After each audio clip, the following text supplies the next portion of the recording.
Salut coders, this is Bisky here. Welcome back to another tutorial. Warm greetings to those who are joining us for the first time.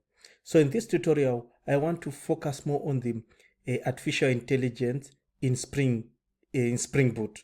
So people are talking about large language modeling for the past 1 year because of after the introduction of OpenAI ChatGPT. But right now, we want to focus more also on that large language modeling, generative AI. So if you don't want to miss any videos, may you please subscribe, click the notification bell so that you'll be notified whenever I upload new videos. You can also visit our Code with Bisq website where we put the videos first before they are available on other channels like YouTube or Udemy or Tutorials Point. So please go and enroll for the courses that are available on our platform. So let's continue with our AI with Spring Boot. So Spring AI is something new and people are not familiar with the artificial intelligence, but we are bringing artificial intelligence into Spring. Most of AI is done in Python, but the Spring guys are making it less complexity, remove the complexity which is not necessary to develop generative AI application, to bring artificial intelligence into your application. So I will go through step by step how to set up a Spring Boot project. This is an introductory video, so I want you to understand all the concepts that are necessary to build an artificial intelligence application. So there are things that they talk here. It was inspired by LangChain. As you can see here, this project module was inspired by LangChain. And if you don't know about LangChain, you can go on Google and you can type about LangChain. And it has a lot in Python and JavaScript. But right now there's an open source which is LangChain for J, which is LangChain for Java, and you can see the examples. We can also do the same like what you are doing in Spring, but this one is more focusing on the Java, not related to any framework. The same code you run on Quarkus can run on any Java application, but here I'm more focusing on the Spring. We can have a playlist for LangChain for Java in the future. So with this Spring, these are the advantages which they provide. Support major models like OpenAI, Microsoft, Hugging Face, and also Bedrock from AWS. They can offer you the chat where you can chat like what you do with ChatGPT. You can also do the same in your Spring project. They also support vector database such as Azure and Chroma. All these vector database you are being supported, and I will take you through about this vector database in few minutes later. So there are terms that you need to understand before you start to work on this before you start with Spring AI. So I will explain to you these terms. Let's go to the AI concept, and I can explain to you more about this concept. So you can see we are talking about models, and when ChatGPT introduced, you heard about large language models. So what is a model? These are algorithms designed to process or generate information mimicking the human cognitive. So the way humans talks, the way human thinks, reason, these models are designed in that pattern. So ChatGPT came as a game changer because it was mimicking how human thinks, giving you able to think, able to respond, not going off topics. So these models are designed. So which models are we going to use? These are the list of models that you are going to use. We have ChatGPT, we have Aloma, we have Bedrock, we have open sources which are out there, and you can see these models also mimic how the humans does. So this is a model. So what is we need to understand about prompts. So a prompt, when it came, like if you are a prompt, is like you are instructing your system what to do. So you can say this system is for marketing, it serves this purpose and this purpose and this purpose. And with the prompt, either there's a system row and there's a user row. So for a system row, user can give questions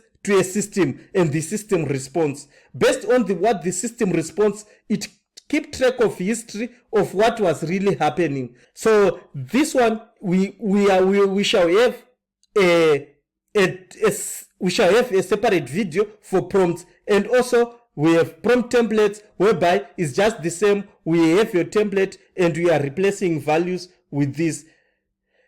Then we have the term called embeddings. What is embedding? If you want to work with the vector database, you need to know what is an embedding. So don't be shocked about the term embedding.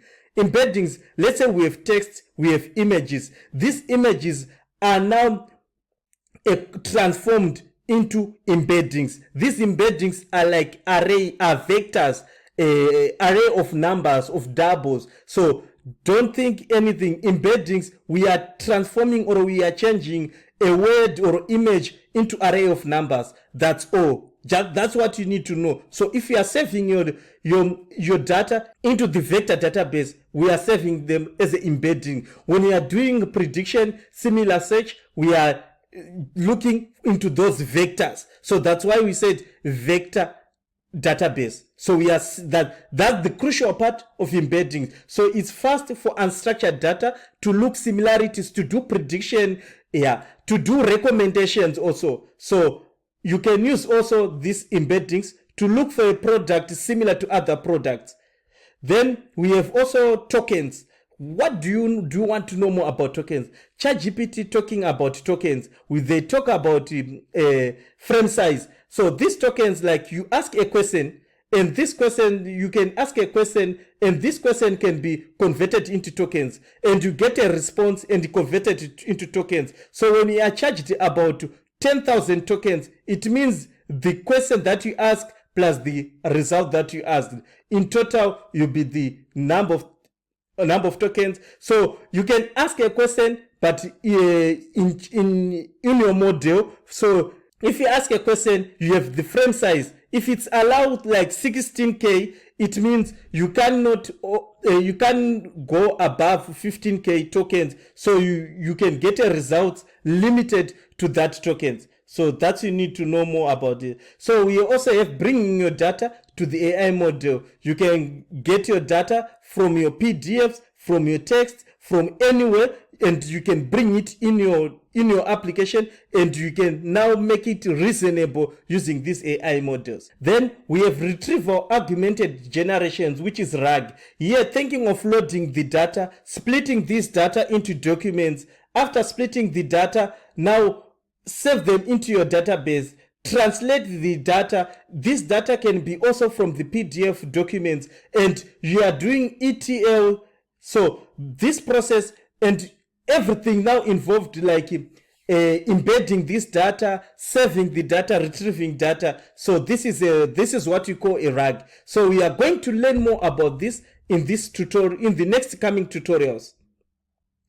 So what else do you need to know more about this AI, Spring AI? So in this Spring AI module, we have things that I want to talk about. We have vector database. Now you know now we have talked about the models of ChatGPT, of Azure, of Bedrock, of Alama. All these models, you can use them on your application. Some of them, like they are open source. Some of them you have to pay, like ChatGPT. Olama, it's a free one. We can have a tutorial where we are using a free one without going on internet, retrieving data, predict the data, search the data without involving ChatGPT, all sort of things. But now you understand about these models. They are very intelligent, think, reason based on the question that you asked. So where do this data being stored? How is the data being stored? This is my question. We have to know about vector database. There are a lot of vector database. out there. Some of them are free. We have this called Chroma. It's this type of, another type of vector database. You can run it on Docker. You can run a Docker. It also has a free version, and you can try it on their platform. And we also have this Pinecone. This is also a vector database. It's available also in AWS. It's popular. AI came into play. These guys made a lot of effort to develop this Pinecone, and it's good. Then we have another one called Postgres vector database. It's just an extension of Postgres. This one is an open source. So in this one, we are going in our feature tutorials, we are going to use the Postgres vector data store. So how this data is being stored, let me show you as an example. So we have this example. You can see I have this you have this content which we saved, right? And we have the metadata. We will see later about the metadata. And we have this embedding. It means this text that you are seeing here has been converted into embeddings. So this is the embedding. This is the vector. That's why we are calling this vector database. So if you are searching for similarities, it's easier using this unstructured data to search something that is similar using these numbers, and you can get the result as quickly as possible as compared to search to our traditional database like MySQL, Mongo, those graph database. So this one is going to be simpler, and even for recommendation, we are going to use these embeddings. So all of our data will be stored as an embedding. So this is the embedding. That's why I told you an image will be converted into embedding. Text can be converted into embedding, and you can search on the image. You can search on, now everything is now as embedding. It's now like one thing. You doesn't know, is it an image? Is it a text? What is it? So this is the embedding part. So how does this work? So we need in our application, we need to connect to a database. As this is an example, you need to have a Postgres running, and you connect to a database. You put your username and password to your database, and after this is running, you see here we are using vector store of PG vector database, and this is the dimension that we are going to use. And if we go to our application, what we are doing is simple. We have this list of documents. So in future, we shall read this data from a PDF file, right? And we can save this into a vector database. So here you can see I just created this list of documents, and after creating this list, I just saved this into the database. This is the data you are seeing here, and this is the embedding. So once you are looking for similarities here, when you are doing the similarity search, it will search into the what? In those vectors, and it will retrieve results as quickly as possible. So this is how it works, and here you can get the result. After searching Spring, it will search for this Spring, and you get everything that is Spring Rock. We have a lot that we need to cover in this playlist.